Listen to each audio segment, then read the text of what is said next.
Bonjour à tous, est-ce que vous m'entendez correctement? Vous avez un chat pour me le signaler. Donc en attendant tous les participants, je vous mets le disclaimer que vous pouvez lire. Je vous remercie. Parfait, le son a l'air bon, on va pouvoir commencer. Donc je vous ai laissé un petit peu de temps pour le disclaimer. Et maintenant, on va passer justement à la stratégie CFD DAX sur le contrat futur. Euh, alors cette stratégie-là, vous allez voir, elle est un petit peu innovante dans le sens où vous n'avez pas forcément besoin d'utiliser beaucoup d'indicateurs, voire pas du tout. Donc pour ceux qui ont suivi la formation sur le price action, c'est purement ce que moi j'utilise pour trader sur le DAX. Ça demande quand même de connaître très très très bien l'actif. Donc il faut apprendre à l'observer, que ce soit le matin, l'après-midi, le soir, car à chaque moment, le contrat a une façon de fonctionner qui est complètement différente. Donc, si vous n'avez pas l'habitude de l'observer, passez du temps justement à le regarder, à essayer de s'entraîner en démonstration pour le tester, voir si vous l'avez totalement compris ou pas. Moi, je vais vous donner déjà quelques pistes. Alors, pour ce faire, on va regarder la plateforme ensemble. Alors, j'ai voulu ce webinaire tôt le matin à 8h30, tout simplement parce que vous avez quand même des cas de figure qui sont intéressants dès le matin sur le DAX, notamment motivés par le fait qu'il y a un gap ou non sur l'actif. Il y a beaucoup de choses à faire et il y a des stratégies à appliquer en cas de gap de marché. D'ailleurs, hier, on a eu vraiment un cas d'école sur le DAX où on pouvait vraiment trader de 8h30 jusqu'à 19h et même après 19h sur cet actif-là. Il faut juste savoir sur quel contexte se baser pour pouvoir trader dessus. Donc, on va regarder un petit peu ce qui s'est passé hier et on attaquera sur aujourd'hui. Alors, hier, donc c'est toute cette phase qui, qui est là. Exactement. Donc hier, vous avez un gap baissier sur le marché. Okay. Quand vous avez un gap de marché, il y a trois possibilités sur le DAX. La première possibilité, c'est qu'on couvre tout de suite le gap dès la première bougie quasiment. Donc ça, c'est la première opportunité de marché. Le deuxième scénario, c'est quand vous avez un gap baissier, le marché part fortement à la baisse pendant 1 heure, 2 heures, c'est ce qui s'est passé hier, et après, on recorrige cette baisse, on dépasse le gap et on a un mouvement haussier qui est très très fort. Et ensuite, vous avez un petit calme et le marché revient finalement au niveau du gap. Donc ça a été vraiment le cas d'école hier. Vous avez un gap baissier, le marché part à la baisse, au moins 130 points. Donc toute cette baisse était probable. Cherchez pas forcément la correction à ce niveau-là. Vous entêtez pas sur le gap. Un gap ne se corrige pas forcément tout de suite. Donc il faut apprendre à attendre quelquefois et aller dans le sens de la tendance. La tendance hier jusqu'à 9h20 était baissière. Donc il faut rentrer à la baisse. Ne pas se poser de questions sur le retournement. Dans ce cas-là, il y a un stop euh, qui est que vous pouvez mettre justement en cas de retournement. Et une fois que vous observez un vrai retournement de marché, pas une simple correction, là, la tendance est haussière, on rentre à la hausse. On ne se pose pas la question de savoir si hier le marché était haussier, baissier, si toute la matinée on était baissier. Non, vous rentrez sur le contexte actuel du marché. Et le contexte à 9h20, on a une stagnation du marché et ensuite, vers 10h30, le marché est parti fortement à la hausse de 300 points. Il y avait 300 points à prendre sur le DAX à ce moment-là. Plusieurs possibilités au niveau du trading. Soit vous le faites en intraday et dans ce cas-là, vous rentrez vraiment sur au minimum 50-100 points, soit vous le faites en scalping, donc en petits paliers, pour essayer de diversifier les positions et de se protéger en cas de retournement de marché et de trouver un gain cumulé qui est très intéressant.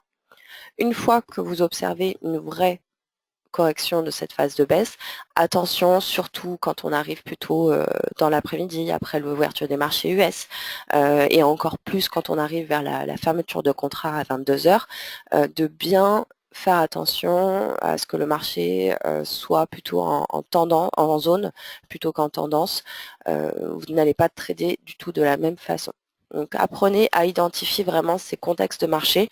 C'est ce qui vous aidera le plus à trader et à adapter votre style de trading, votre position à ce contexte de marché. Le marché ne s'adaptera pas à votre position. Donc ne partez pas du principe que vous avez raison par rapport au marché, partez du principe que le marché a raison, c'est à vous de vous adapter à ce marché-là. Et pour s'adapter au marché, il faut apprendre à le connaître, à l'observer et à comprendre justement ces différents scénarios. Alors, ce matin, de nouveau, on est sur un gap aussi. Le marché, du coup, aujourd'hui prend, on est à peu près à 30-40 points de hausse après ce gap haussier. Donc, on est sur deux scénarios possibles. Le premier scénario, c'est le scénario d'hier, c'est-à-dire que le marché part fortement à la hausse pour continuer sur le sens du gap. Deuxième scénario, le marché, souvent, donc ça c'est le troisième scénario possible quand il y a un gap de marché, il peut partir de 15, 20, 30, 40 points dans le sens du gap et tout de suite après, on corrige. Donc il faut se méfier d'un potentiel retournement de marché à ce niveau-là. Quand on a dépassé les 50, 60, 70 points, là, on peut continuer encore cette phase de hausse. Là, pour l'instant, on est encore sur ces deux scénarios possibles. Donc, au niveau de vos positions, finalement, il y a deux possibilités. La première possibilité, vous osez prendre cette position. Donc, dans ce cas-là, vous partez plutôt sur une hausse du marché en mettant un stop loss, notamment sur un possible retournement du marché.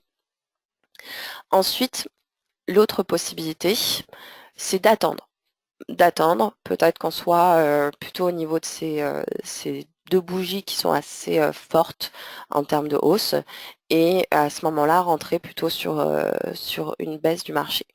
Quoi qu'il en soit, à chaque fois, envisagez deux scénarios. Votre scénario qui vous fera rentrer en position et ensuite un deuxième scénario qui sera le scénario contraire à votre position. En ayant cette démarche-là, connaître le contexte, anticiper plusieurs scénarios de marché, à chaque fois, finalement, vous allez rentrer en position serein en ayant une idée de votre point d'entrée, bien évidemment, mais aussi de votre point de sortie. Est-ce que vous sortez sur un possible retournement de marché, donc dans ce cas-là, sur votre scénario alternatif, ou est-ce que dès le point d'entrée, vous attendez pour entrer sur le marché? Sur ça, moi, je vous conseille de prendre en compte vos gains cumulés. Si, par exemple, hier, vous avez cumulé beaucoup de gains au niveau de votre position, au niveau de vos positions, vous pouvez vous permettre d'oser, de rentrer en position. Si, en revanche, vous n'êtes pas en gains cumulés, essayez de travailler énormément sur vos points d'entrée, mais toujours en ayant une idée de votre point de sortie.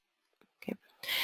Alors, en faisant cette technique-là, ce qui va se passer, c'est que vous allez gagner peut-être moins vite, mais au moins, quand vous perdez, vous ne perdez pas tout ce que vous avez gagné, voire plus.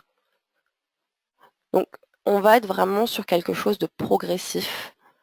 Et en ayant anticipé le point de sortie, que ce soit en perte ou en gain, vous savez où vous allez. Et psychologiquement, vous êtes aussi plus serein. Vous allez moins être tenté par des biais psychologiques, par le stress, par le fait de vouloir bouger ou pas votre stop loss, de l'enlever, encore pire. Vous savez où vous allez. Et ça, c'est comme dans la vie, plus vous anticipez les choses, plus vous êtes serein. Et même s'il y a un imprévu, vous arrivez plus facilement à l'anticiper parce que ça fait partie de votre deuxième scénario. Et pour l'optimisation de votre trading, c'est très important parce que une fois que vous avez l'habitude de cet entraînement avec un premier scénario, un deuxième scénario, vous allez pouvoir même vous dire, ah ok, je suis sur le deuxième scénario, donc je sais ce que je vais faire et je vais pouvoir prendre une autre position qui va me permettre de rattraper, entre guillemets, une partie de ma perte et partir sur un nouveau contexte de marché. Okay. Donc là, hier, c'est ce que j'ai appliqué. On était sur une hausse, je suis rentrée à la hausse. On était sur une baisse, je suis rentrée à la baisse. Et le marché était assez fortement en tendance pour pouvoir faire ça. Alors, moi, ma technique de trading, elle se base sur un système de probabilité, de statistiques par rapport à l'actif DAX Future.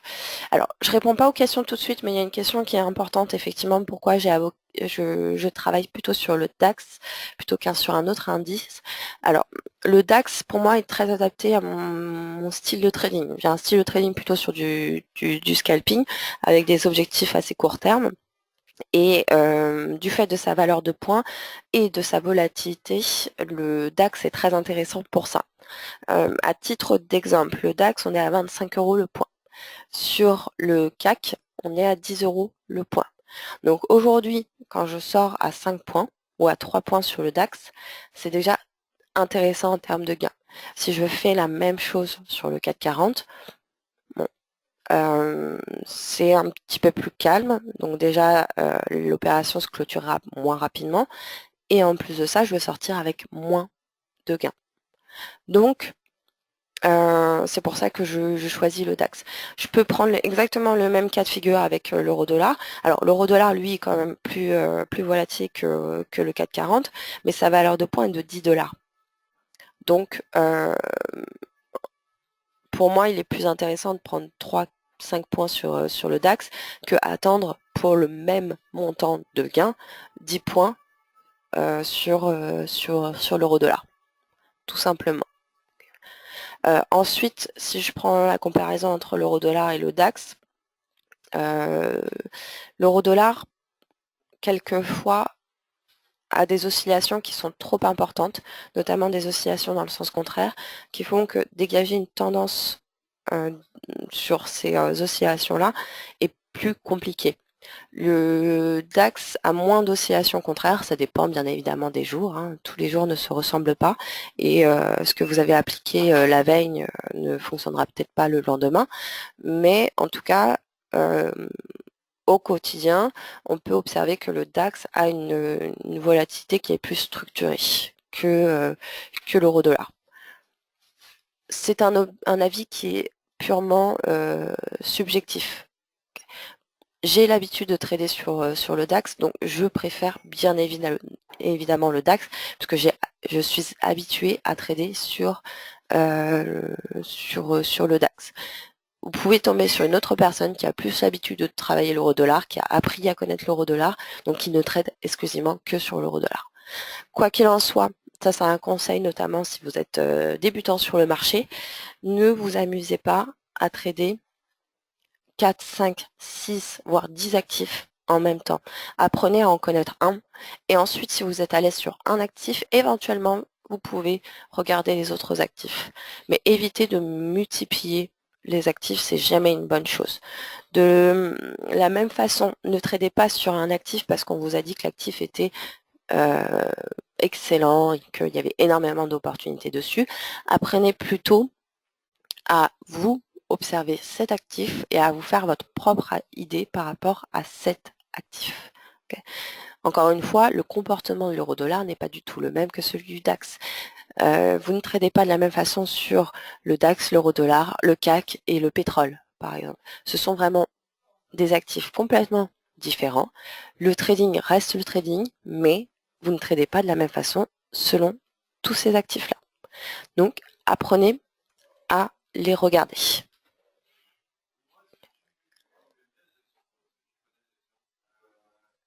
Alors, juste une question pour ceux qui ne connaissent pas. La plateforme Xstation vous donne la possibilité très rapidement de connaître ces valeurs de points. Donc, si on regarde sur le DAX, tout simplement, vous allez sur le ticket d'ordre qui est ici. Là, vous avez la fenêtre qui s'ouvre. Donc, on voit bien ici la valeur du PIB, 25 €. Si je fais la même chose sur le CAC 40, donc FRA 40, alors choisis le FRA 40 et pas le FRA 40 cash, tout simplement parce que le FRA 40 c'est le contrat futur. Vous avez la même chose pour le DAX, je préfère travailler sur le futur que sur le cash, mais ça encore, c'est un avis qui est complètement personnel. Donc, vous cliquez sur le ticket d'ordre, vous mettez 1, et là, vous voyez la valeur du PIB, 10 euros. Bien évidemment, si vous diminuez le volume, vous mettez 0,1. Dans ce cas-là, la valeur de points s'adapte automatiquement. Si je prends le cas de l'euro-dollar, là, l'euro-dollar, vous êtes à 10 $ le point. La plateforme vous fait automatiquement la conversion également. Donc là, vous voyez, pour un lot, on est sur 8,65 € en valeur de points. Alors, on me dit que à même valeur, le PIB est plus important sur le CAC. Non, pour un lot, vous êtes à 10 € le point sur le CAC, et pour un lot, vous êtes à 25 € le point sur le DAX. Donc, on est 2,5 fois plus important sur le DAX que sur le DAX.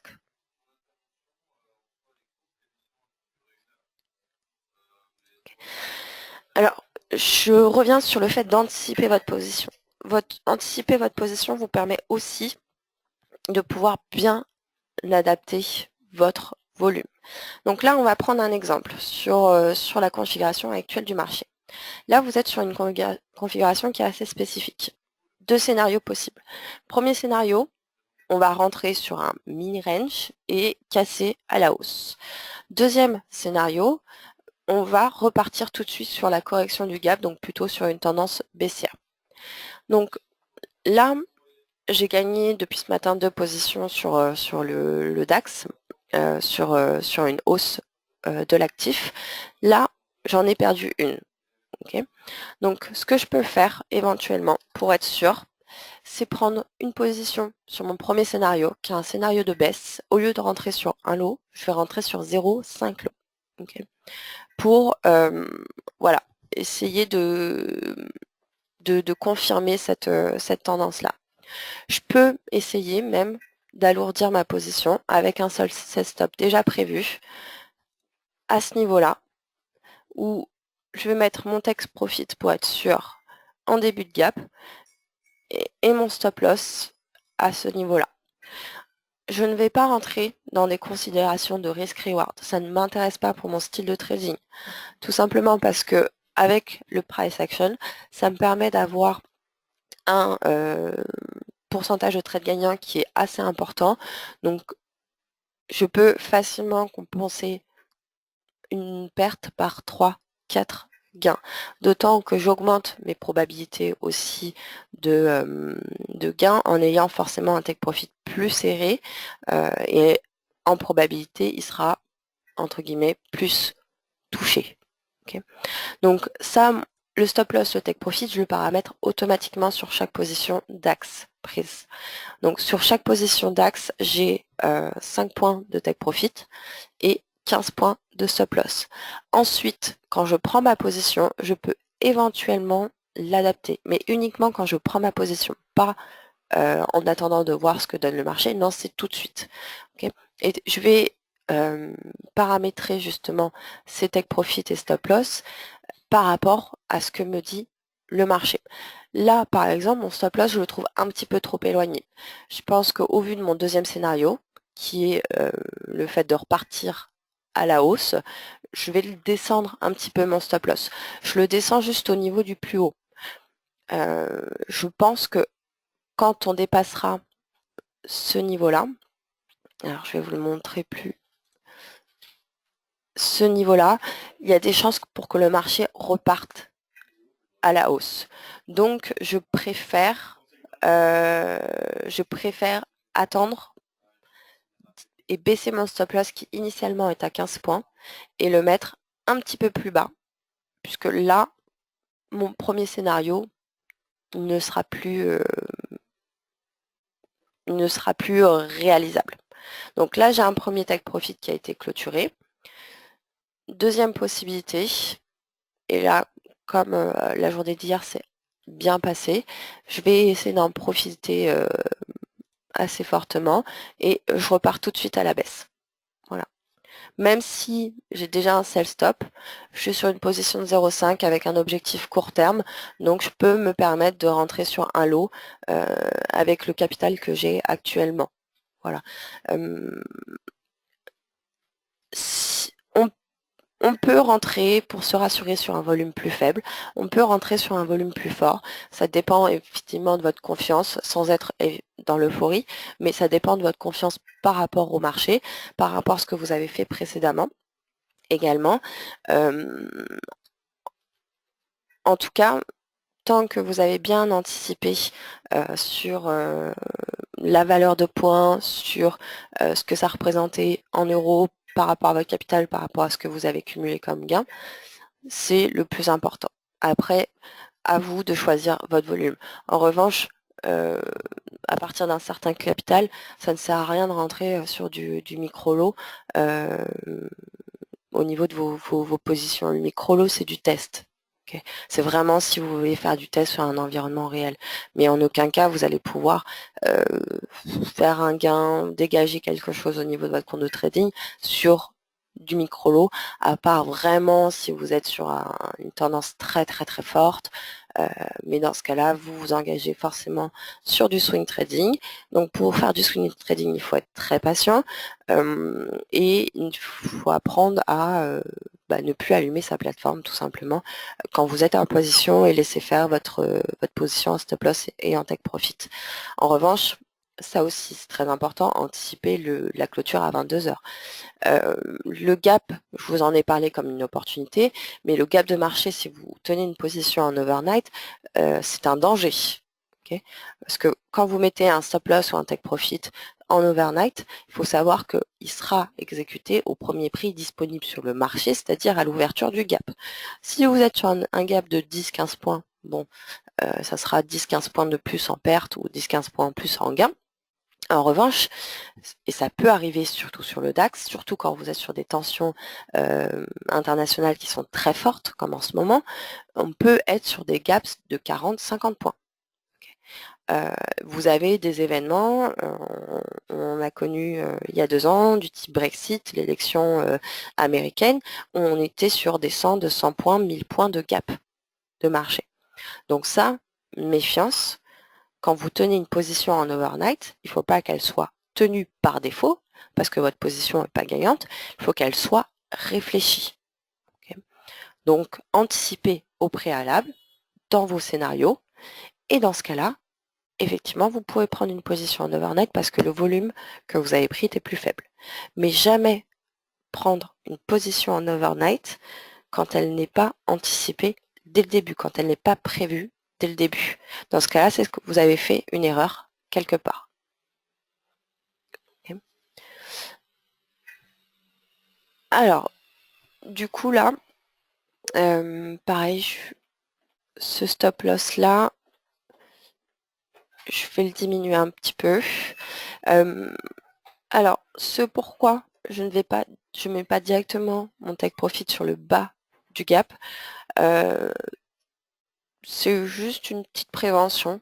Je préfère à la limite reprendre position quand on arrive sur l'ouverture de ce matin, plutôt que mettre directement mon take profit en bas de gap. Tout simplement parce qu'on peut aussi arriver sur un scénario où le marché arrive sur l'ouverture du gap et on va partir sur un range, donc un range qui s'étend de l'ouverture du gap jusqu'ici, voire un petit peu plus, un petit peu au-dessus, ça peut arriver. Donc je préfère assurer finalement mon coup, prendre directement le take profit sur l'ouverture du gap et attendre de voir ce qui va se passer à ce moment-là. Alors,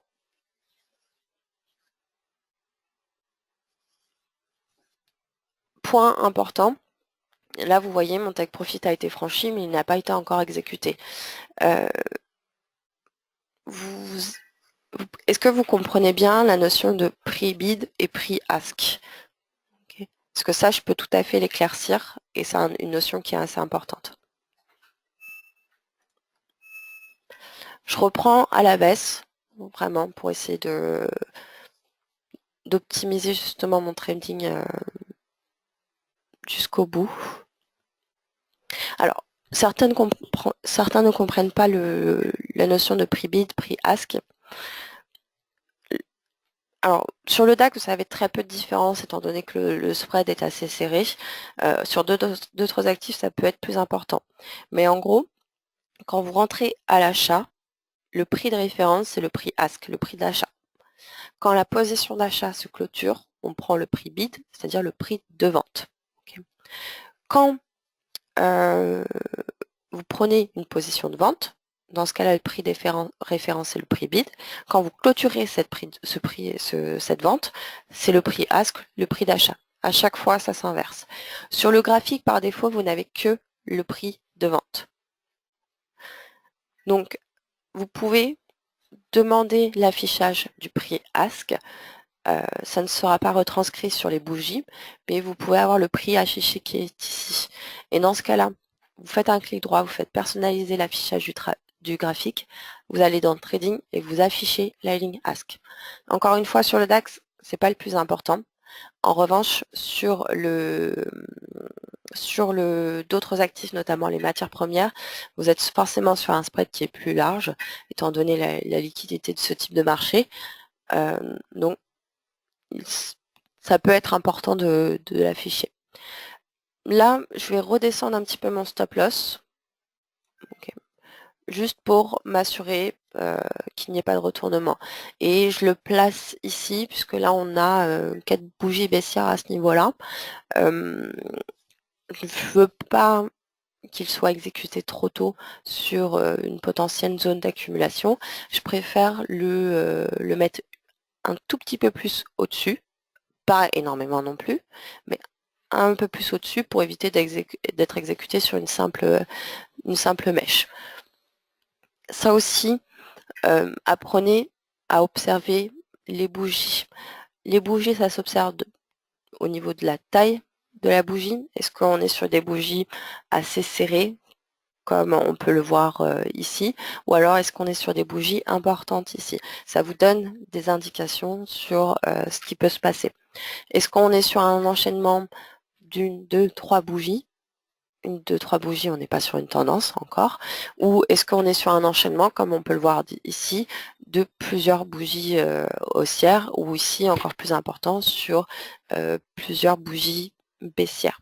Ça aussi, ça donne une indication. Okay. Ne vous laissez pas prendre par des petites oscillations. Là, on peut le voir. Au niveau des oscillations de marché, alors je vais rentrer tout de suite en position pour essayer de prendre le gap s'il y a un gap. J'alourdis ma position pour qu'elle soit au volume de 1 lot. Comme j'ai fait pas mal de gains avant, je peux me le permettre. Okay. Je vais juste écarter un petit peu plus mon take profit. Je m'assure une position et j'attends que la deuxième soit prise en compte. Voilà, pour essayer vraiment d'aller dans l'optimisation. Okay. Voilà, là, vous voyez, toutes mes positions ont été clôturées en gain. Là, je vais rentrer tout de suite à la baisse, plutôt sur 0,5 lot aussi. Je me laisse un petit timing, comme la bougie est assez forte, assez importante. Il peut avoir une petite correction. Ce que je vais faire, je vais rentrer sur un sell limit à ce niveau-là. Donc comme ça, directement, il est placé. Avec un take profit ici et un sell stop. Voilà. Tout simplement, ce sell limit, je le mets à ce niveau-là parce qu'on peut avoir une toute petite respiration du marché. Du fait de l'importance et de la force de la bougie. Et après, une fois qu'on a eu cette respiration de marché, le marché repart fortement à la baisse. Là, plutôt, il est parti à la hausse. Donc, j'attends de voir. J'ai ma deuxième position en sell limite. Okay. Donc, on est sur un cas de figure où le marché a voulu tout de suite repartir à la hausse. Donc là, je ne vais pas rentrer tout de suite sur le marché, je vais attendre de voir, parce qu'on est quand même sur deux bougies qui sont assez importantes. Une bougie de baisse, une bougie de hausse. Il y a là trop de scénarios possibles pour que je rentre en position. Je vais attendre de voir ce qui se passe à ce niveau-là. Okay. Vous voyez, là, on est quand même sur une des mouvements qui sont assez indécis, difficile d'identifier réellement quelque chose. Donc je préfère attendre un petit peu sur le marché.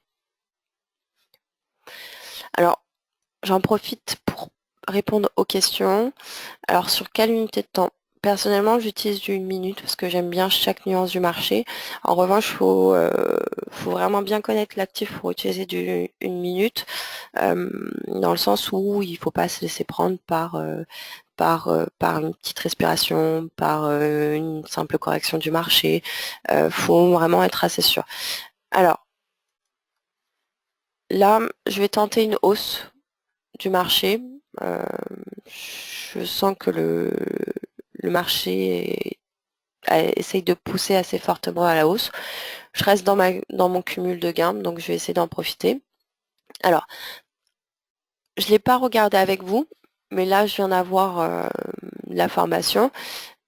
Il y a eu des stats, il y a des stats prévues aujourd'hui. Donc, prenez aussi le réflexe si vous n'avez pas l'habitude de regarder le calendrier économique, bien évidemment, avant d'investir. Parce que là, on est sur du price action. Éventuellement, vous êtes peut-être sur de l'analyse technique. Vous ne pouvez pas trader sur l'analyse technique ou sur le comportement de prix si à 10 heures, vous avez la publication d'une annonce qui est assez importante. Donc, ça bouleversera tout ce que vous avez fait avant, ça sert à rien. Donc prenez le réflexe, pas forcément de trader sur ce type de stats, mais en tout cas d'anticiper s'il y a une publication pour éviter de vous retrouver voilà, embêté par cette stat et de perdre une position finalement qui est purement macro.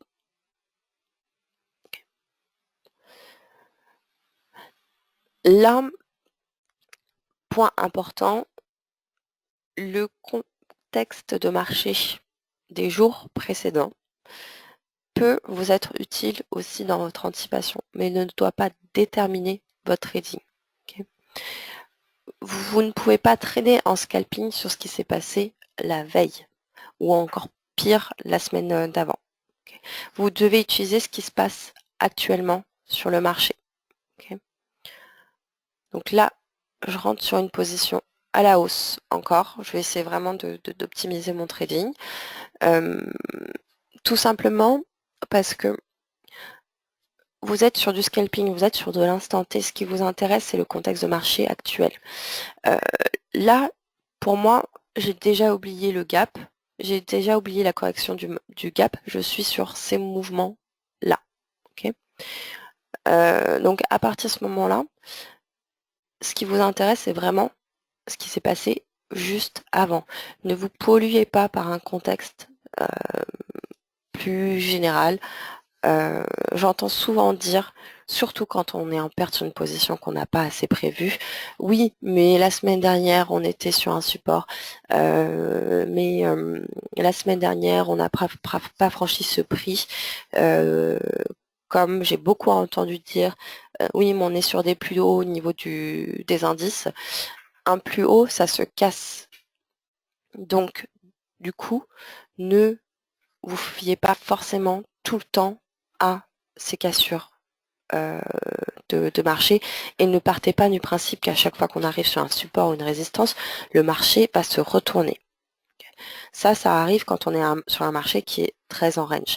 Mais par définition, un support et une résistance, ça se casse. Donc prenez le réflexe d'anticiper cela. Okay. Alors là, je vais tenter la position de hausse. En revanche, tout de suite, j'anticipe mon deuxième scénario, à savoir qu'on est sur le plus haut de la journée. Okay. Donc, pour moi, on a été haussier, assez fortement haussier, puisqu'on a enchaîné quand même des bougies de hausse assez importantes. On peut avoir une petite respiration du marché. C'est pour ça que cette position est assez risquée. En revanche, je la tente quand même. En ayant en tête justement le plus haut de la journée. Donc c'est pour ça que je fixe mon take profit à ce niveau-là. Et je mets mon stop loss, je le laisse au niveau de la deuxième bougie. Je le trouve très cohérent. Et même s'il est touché, c'est quelque chose que je pourrais rattraper après. Ça, c'est aussi important quand vous mettez un stop loss et que le stop loss est touché. Par définition, le stop loss peut être touché. C'est un ordre que vous passez sur le marché. Okay. Là où vous devez vous inquiéter, c'est quand vos stop loss sont touchés assez régulièrement. Et dans ce cas-là, c'est que vous avez mal placé votre stop loss. Je repars à la hausse, hein, je tente encore. En revanche, ce qu'il faut faire, c'est analyser sur plusieurs jours, pas juste un jour. Éventuellement, votre stop, vous le mettez peut-être trop serré. Dans ce cas-là, vous augmentez vos probabilités qu'il soit touché. En revanche, les stop loss qui ne sont jamais touchés, ce n'est pas une bonne chose, parce que ça veut dire aussi que vous le mettez de façon trop éloignée. Donc, calculez vraiment ce ratio gain-perte, combien de gains il vous faut pour combler une perte. De la même façon, combien de pertes il vous faut pour combler un gain. Okay, pour éviter de perdre l'intégralité de ce que vous avez gagné. Donc, ne soyez pas dans un money management forcément classique avec un risk-reward de 1 pour 3. En revanche, ça ne signifie pas qu'il ne faut pas calculer ce ratio-là. Réfléchissez à votre ratio. Okay, de réfléchir à ce ratio, ça vous permet aussi de stopper une journée de trading qui ne se passe pas correctement, d'arrêter d'insister. Demain sera peut-être un jour meilleur, ou dans la semaine, c'est quelque chose que vous allez pouvoir rattraper assez facilement. Surtout si vous êtes en scalping. En scalping, vous n'allez pas tout risquer sur une position. C'est aberrant. L'intérêt du scalping, c'est de diversifier votre risque sur plusieurs positions. Donc à partir de ce moment-là, ne prenez pas le risque sur une seule et même position. Donc ne pas mettre de stop loss du tout, c'est encore pire. Surtout si vous laissez votre position alors que vous ne regardez même pas la plateforme. Okay. Il peut arriver n'importe quoi sur le marché. Okay. Donc prenez ce réflexe-là, d'en mettre un, de savoir pourquoi vous le mettez à ce moment-là. Utilisez le price action, utilisez le graphique pour répondre à ces questions-là. À partir du moment où c'est cohérent, effectivement, par rapport à vos gains, par rapport à vos différents scénarios, mais ne vous amusez pas à ne pas en mettre du tout, surtout si vous débutez sur le marché. Quand vous avez un peu plus l'habitude du marché, vous pouvez bien évidemment ne pas en mettre parce que vous êtes devant la plateforme et vous avez cette expérience-là qui vous permet de vous dire je ferme ma position parce que j'ai estimé qu'il fallait fermer ma position à ce moment-là. En revanche, ça ne doit pas être un réflexe. Et vous quittez la plateforme des yeux même une minute, mettez un stop loss. Surtout si vous êtes sur un actif comme le DAX, comme l'euro-dollar, où il y a énormément de volatilité, il peut se passer n'importe quoi. Donc vraiment, prenez ce réflexe-là. Et là, si je vous montre l'historique d'hier, sur toutes mes positions, j'ai un stop loss et un take profit. Okay, j'ai des pertes, mais mon ratio de gain est supérieur à mon ratio de perte en mettant un stop loss. Donc, c'est tout à fait possible. Si jamais ce ratio-là est en votre défaveur, dans ce cas-là, deux possibilités, vous réfléchissez à votre stop loss qui est peut-être trop près ou qui n'est pas mis de façon sur des informations de marché. Deuxième possibilité, il est possible que votre point d'entrée puisse être amélioré. Dans ce cas-là, il faut réfléchir à votre point d'entrée okay, pour améliorer votre ratio. Alors, j'ai une personne qui me fait une remarque aussi qui est très intelligente. Il faut toujours mettre un stop loss parce que même si vous êtes devant la plateforme, vous pouvez aussi avoir un problème informatique. Okay, j'entends beaucoup de choses sur les stop loss. Alors effectivement, ça peut être vrai quand vous êtes sur un broker qui n'est pas sérieux. En revanche, quand vous êtes chez un broker où les cotations sont directement alimentées par le marché en temps réel, là si je prends le cas du DAX futur, on est sur des cotations Eurex, le fournisseur du contrat futur, donc il n'y a pas de bidouille par rapport à ça. Vous êtes sur les vraies cotations de marché. Donc on ne peut pas justifier de ne pas mettre un stop loss parce que vous avez vu sur internet que les brokers cherchaient les stop loss. Okay. Ce n'est pas le cas quand vous êtes sur un broker sérieux. Okay. En revanche, effectivement, si vous faites appel à des brokers à Chypre ou autres, ne vous étonnez pas si ce type de choses arrive parce que vous n'êtes pas forcément alimenté par le marché en temps réel. Donc apprenez à faire cette différence. Alors, j'en ai fini un petit peu pour ma présentation. Est-ce que vous avez des questions? Et je vais essayer en attendant de répondre aux questions qu'on m'a déjà posées.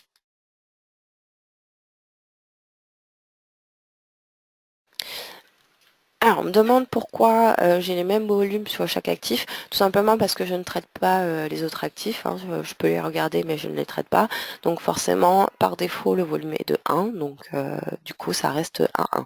Mais effectivement, je ne traiterai pas avec les mêmes volumes sur les autres actifs. Je pense notamment, et c'est une autre question, aux matières premières. Il peut m'arriver de trader occasionnellement sur sur des matières premières comme le café, comme le pétrole, parce qu'il y a des mouvements qui peuvent être intéressants. En revanche, je ne traderai pas du tout avec les mêmes volumes. Moi, ce qui m'intéresse plus que les volumes, c'est la valeur de points. Donc, je fais mon calcul par rapport à ma valeur de points et mes objectifs sur cet actif-là. Alors, on me demande pourquoi plus le futur que le cash. Alors, tout simplement, le futur, c'est une cotation sur laquelle on trade réellement sur le marché. Le cash est un simple calcul financier en fonction des actions qui composent l'indice.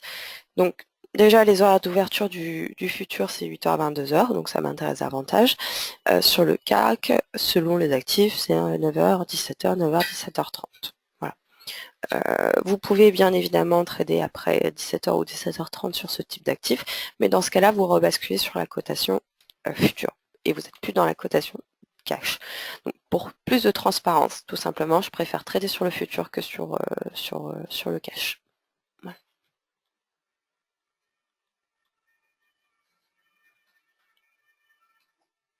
Alors, on me demande à long terme quelle est la tendance du DAX aujourd'hui.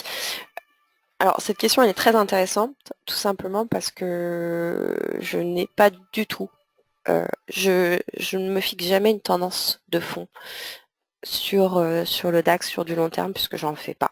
Et ce n'est pas ce qui m'intéresse au niveau de mes positions et ça risque même de faire entrer un petit peu des biais psychologiques sur les positions que je prends.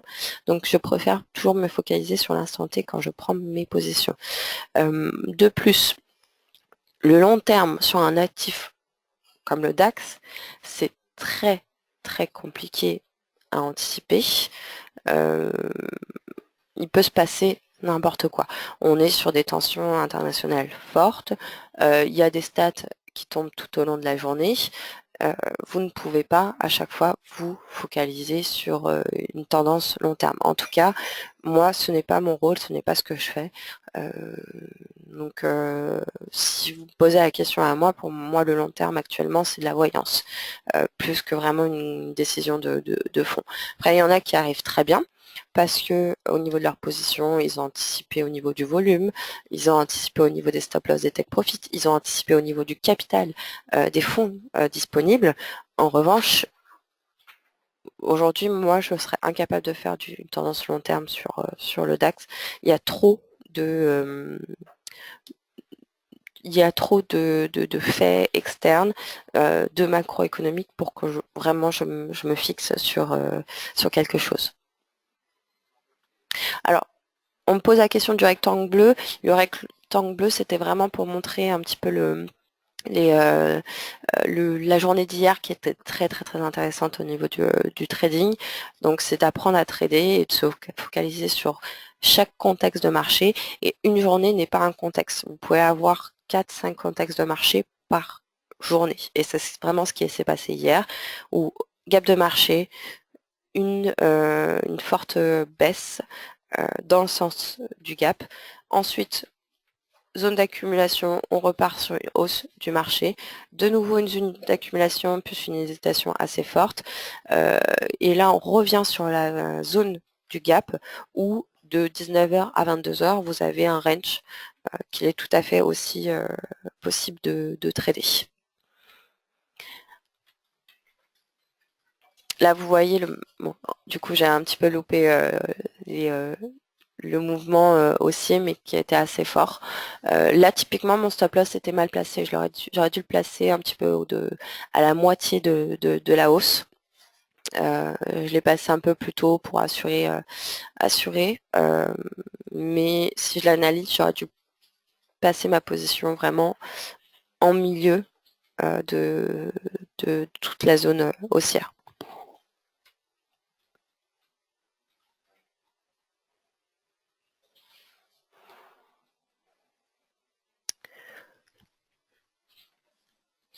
Alors, on me demande combien coûte un lot DAX. Alors, un lot DAX, on est sur une marge de 1541 €. Alors souvent on dit qu'il faut tant de pourcentage du capital pour prendre des positions. Pas forcément, c'est un petit peu un... Voilà, c'est... Effectivement, si vous vous lancez sur une position day trading ou swing, il faut respecter un certain pourcentage de capital que j'ai évoqué dans la première formation sur l'optimisation du trading. En revanche, quand vous êtes en scalping, vous n'êtes pas obligé forcément de respecter tant de pourcentage. Tant que c'est clair au niveau de vos gains, de vos pertes, voilà, vous n'êtes pas obligé de prendre ce type de volume. Je pense qu'il y a encore un petit peu de force acheteuse, donc je vais rentrer à l'achat. Et là, mon stop loss est assez bien mis, donc voilà, on va attendre. Après, il y a une très très forte volatilité là sur le marché depuis ce matin. Donc typiquement, hein, sur ce cas de figure, investir sans stop loss, c'est un petit peu compliqué. Alors certes, votre stop loss, il risque d'être touché parce qu'on est sur des amplitudes très fortes. Mais la volatilité, ça signifie aussi qu'il y a des opportunités. Donc, il y a des possibilités d'atteinte. Je vais rentrer encore à la hausse. Je vais essayer de profiter de cette hausse. Voilà. Okay. Alors, on me demande entre MetaTrader et Xstation, quelle est la meilleure plateforme? Il n'y a pas de meilleure plateforme. Après, moi, je préfère Xstation parce que, notamment pour les débutants, là où la plateforme Xstation est intéressante, c'est pour cet outil-là. Okay. Moi, je vois beaucoup de personnes trader sur MetaTrader qui n'ont aucune connaissance de la marge, de la valeur de points. Et pour moi, vous ne pouvez pas trader sans connaître ces informations-là quand vous choisissez un actif. Okay. Première chose à faire si vous débutez, c'est de connaître la valeur de points et la marge immobilisée de chaque actif. Et sur MetaTrader, vous n'avez pas ces informations. Soit vous les connaissez, soit vous ne les connaissez pas. Mais MetaTrader ne vous donnera pas ces informations. Ensuite, ce pourquoi, même en étant expérimenté, je préfère la plateforme Xstation. C'est pour des petits outils, notamment pour du scalping. Vous avez davantage d'outils au niveau du passage d'ordre sur Xstation que sur MetaTrader. Notamment sur cet outil, pour moi, qui me fait gagner énormément de temps, car ça place automatiquement mon stop loss et mon take profit. De la même façon, au niveau des positions ouvertes, quelquefois quand je peux être sur 2 positions, voire 3 s'il y a un edge éventuel, pas plus. Je précise, je prends jamais 4-5 positions en même temps. Là, c'est qu'il y a une mauvaise anticipation. Cet outil-là me permet de fermer mes positions gagnantes ou perdantes, ou toutes mes positions en même temps en un clic. Et j'ai pas besoin de 4 clics. Okay. Et ça, quand vous êtes sur du scalping, le clic est très important. Un clic, c'est du temps de perdu. Donc il faut essayer d'optimiser ça et la plateforme Xstation me permet de faire ça. Sur MetaTrader, c'est un peu plus embêtant. Voilà.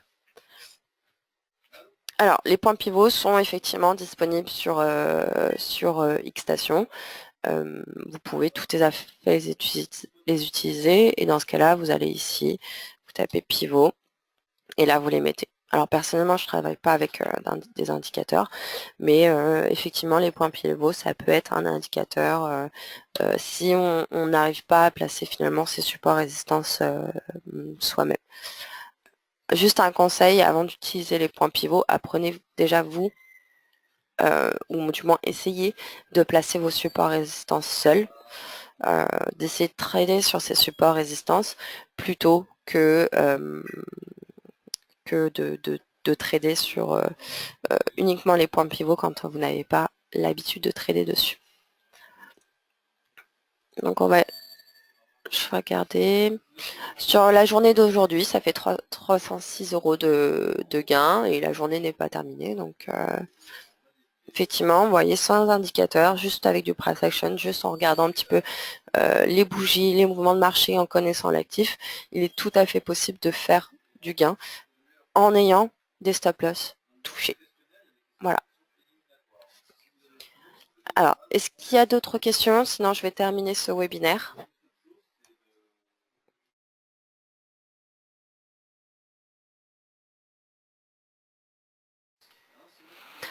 Alors, juste une dernière question. Quels sont les meilleurs moments pour faire du scalp sur le DAX? Alors, c'est une question qui est assez subjective. Je pense que vous pouvez faire du scalp à n'importe quel moment sur le DAX.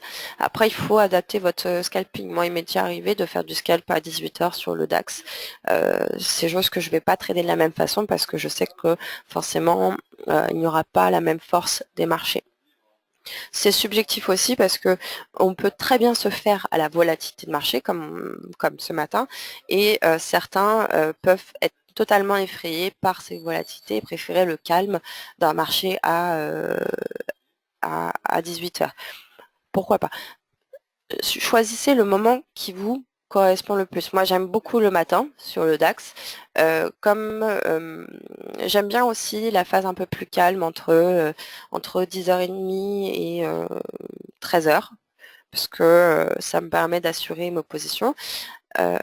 Et de temps en temps, effectivement, à partir de 18 h, je rentre assez calmement sur le marché. C'est pas mal aussi. Donc on peut vraiment tout faire, il faut juste adapter son style de trading au contexte de marché. Vous êtes sur un contexte volatile, vous tradez différemment que sur un contexte un peu plus en range, un peu plus calme. Okay. En revanche, ça c'est important, je ne voulais pas préciser, méfiez-vous de 15h30. Okay. Évitez d'être en position vraiment à 15h30.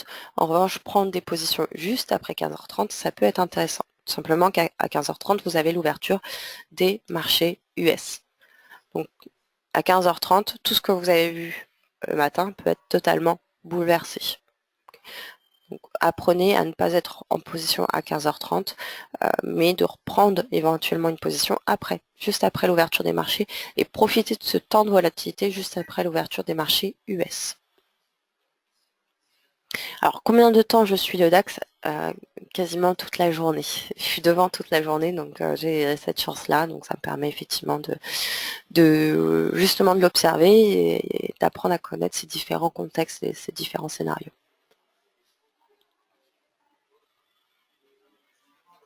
Alors, le meilleur moment pour scalper, c'est durant la session de Londres US ou US. Pas forcément, ça dépend du sens que vous donnez au terme scalping. Pour moi, le scalping, je le réfléchis plus en termes d'objectif. Si on est sur un objectif court terme du type 5, 15 points, c'est du court terme. Alors après, selon les contextes de marché, cette position, elle peut être clôturée en 1 minute, en quelques secondes, comme elle peut être clôturée en 15-20 minutes. Ça dépend des contextes de marché. Mais en soi, le scalping, historiquement, on est sur des positions très court terme en termes de temps. Okay. Moi, je préfère parler de scalping sur des objectifs court terme plutôt que sur le temps. Ça me met moins de pression et je préfère une position perdante uniquement de 15 points en 1 seconde plutôt qu'une position qui perd 20-30 points parce qu'on n'a pas mis de stop loss et qu'on se fait prendre par l'appel de marge. Voilà. Donc ça aussi, méfiez-vous du sens historique, en tout cas du scalping. C'est 15h30 hein, pour l'ouverture des marchés US, en tout cas sur la partie cash. Okay. Le futur, lui, est ouvert quasiment toute la journée, toute la nuit, mais en tout cas le cash, lui, c'est 15h30. Bon, après, ça peut changer en fonction effectivement des fuseaux horaires ou si on est en heure d'été ou en heure d'hiver, mais la plupart du temps, on va être sur 15h30. Alors, on me demande si à gauche, on voit le carnet d'ordre. Oui, vous avez effectivement le carnet d'ordre à gauche sur la liquidité. Ici, vous avez les volumes disponibles et ici, vous avez le prix disponible. Parfait. Alors, j'ai beaucoup de demandes sur le replay de ce vidéo. Alors, les 6 formations du mois de juin seront disponibles en vidéo. Donc là, on vient de finir ces formations du mois de juin. On a juste un petit montage à faire et toutes les vidéos seront envoyées à ceux qui en font la demande. Donc on a déjà pas mal de noms de clients qui souhaitent recevoir les vidéos. Si jamais vous souhaitez recevoir les vidéos et vous n'avez pas encore fait la demande, vous l'envoyez à commercial@xtb.fr et on vous inscrit dans une liste pour l'envoi de toutes ces vidéos-là. Alors, on me demande comment prévoir les retournements de tendance pour se poster dans le bon sens. Ça, c'est une question qui est compliquée. Moi, je pars du principe que quand on n'a pas corrigé la moitié d'un mouvement fort, on n'est pas encore sur un vrai retournement de marché. Ici, par exemple, on est encore sur la tendance précédente ou au pire une zone d'accumulation, pas sur un vrai retournement de marché. Certains vous diront que c'est sur un tiers de la tendance et pas la moitié. Je préfère juste assurer le coup sur la moitié. Ensuite, par rapport à cette notion correction, retournement ou suivi de tendance, le tout, c'est d'oser prendre votre position, mais en ayant prévu ce potentiel retournement de marché. Et là, si vous réfléchissez dans ce sens-là, vous pouvez tout faire. Et un retournement de marché, si ça arrive, vous êtes préparé parce que vous avez votre stop loss qui est là pour vous protéger dans ce cas-là. Et ça vous permettra peut-être de gagner sur 1, 2, 3, 4 positions en ayant suivi la tendance au préalable, en évitant de forcément attendre le retournement. Et c'est aussi ça qui fait la différence. Le trading, c'est oser finalement trader, toujours en ayant prévu le scénario contraire pour permettre de vous protéger. Et c'est en ça que vous allez optimiser votre trading parce que c'est ce qui va vous permettre d'avoir gagné avant pour éventuellement vous autoriser une perte. Okay. Alors, je vous remercie beaucoup de votre attention. Je vous souhaite une très très bonne journée. N'hésitez pas à nous contacter si vous avez la moindre question. Donc, on est disponible de 8h jusqu'à 8h30 jusqu'à 20h. Très bonne journée à vous. À bientôt.